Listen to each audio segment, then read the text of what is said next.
Good evening, Bahamas. Coming up tonight. Embassy staff return to Haiti amid declining unrest in that country.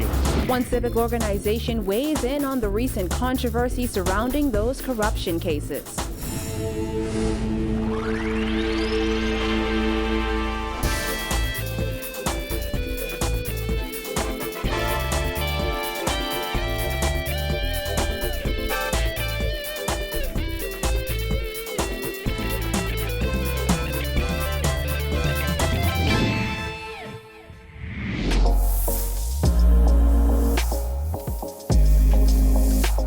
Our news is brought to you by Alive. Welcome to Our News, and thanks for joining us. I'm Kyle Joaquin. Prime Minister Dr. Hubert MINNIS has dismissed Progressive Liberal Party calls for the resignations of the Ministers of Health and National Security as nonsense. The two ministers have come under heavy fire for their shocking involvement in the Frank Smith trial. However, DUANE Sands, who has been silent on the matter since Smith was acquitted, told reporters today, "The devil is a liar." Jasmine Brown has more.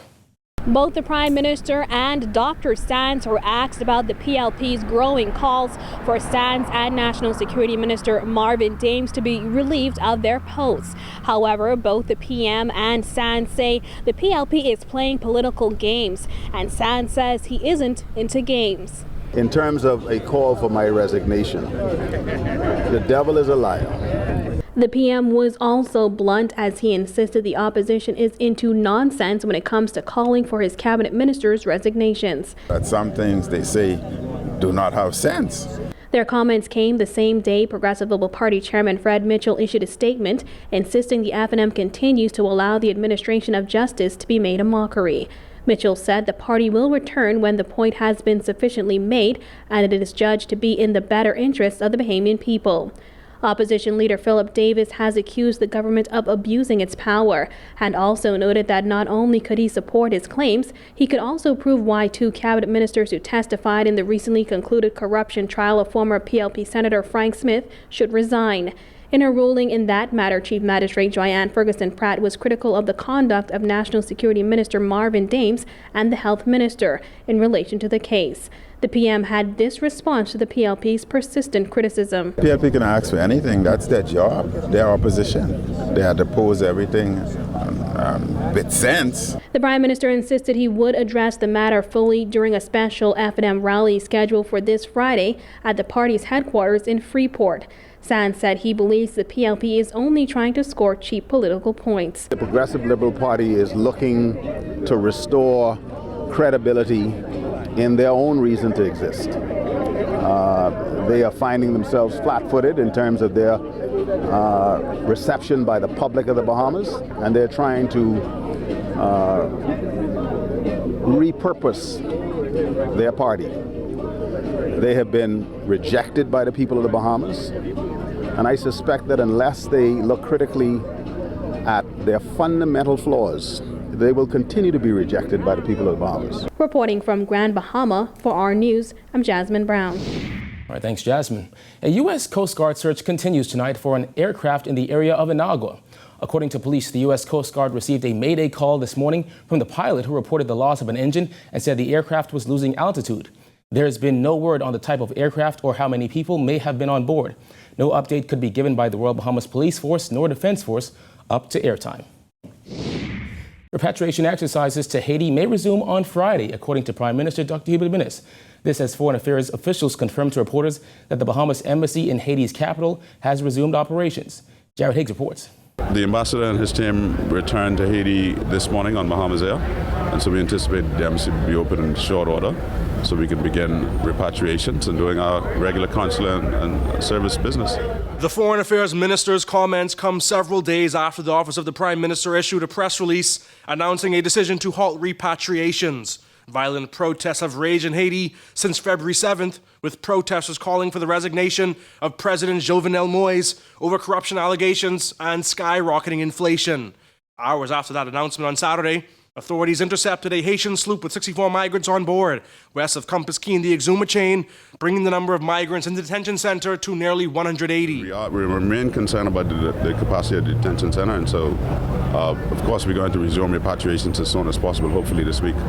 Speaking to reporters in Grand Bahama, Prime Minister Dr. Hubert MINNIS revealed that his government hopes to resume those exercises by Friday. My understanding is that Haiti has settled, and we are in discussion now with the Haitian embassy so that we can recommence repatriation, hopefully on Friday. The latest unrest in Haiti comes just months after riots broke out on July 6, 2018, over the announcement of a plan to end fuel subsidies, which could have driven the price up by 50%.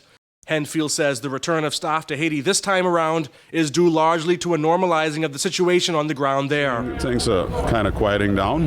The airports are open. The only flight that wasn't flying to Haiti was Air Canada. I don't know when they're going to resume. We had indications that there were no impediments to the airport. We also understand that government offices are opening again, schools are reopening. So things are kind of returning to normal in Haiti, and so we're comfortable that they'll be okay. Reporting for Our News, I'm Jared Higgs.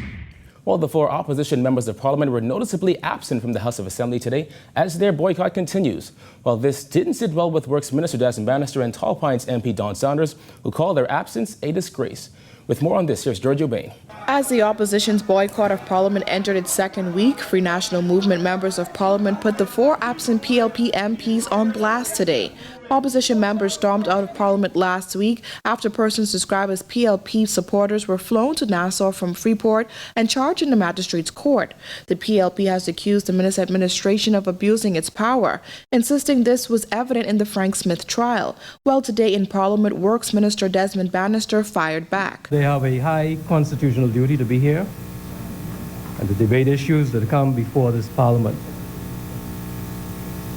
They very responsibly and voluntarily absented themselves, sir. And there is no excuse for that, dereliction of duty.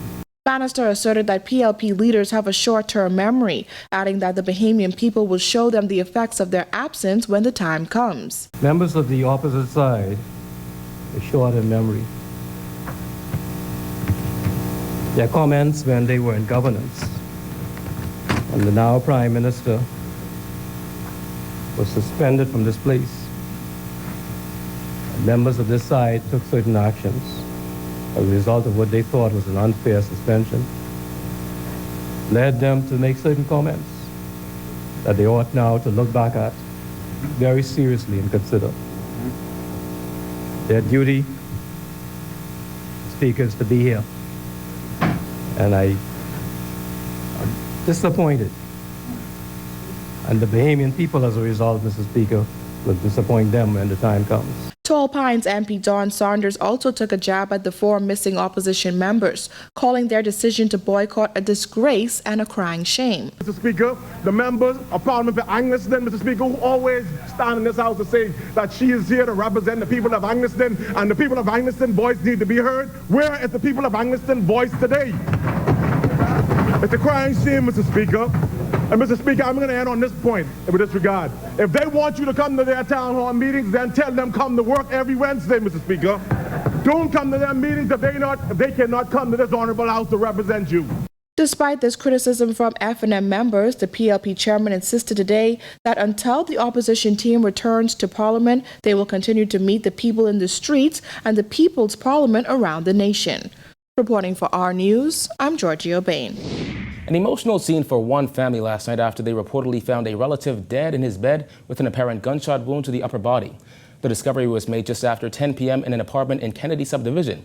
According to police, family members showed up at the man's home after they were unable to reach him for several hours.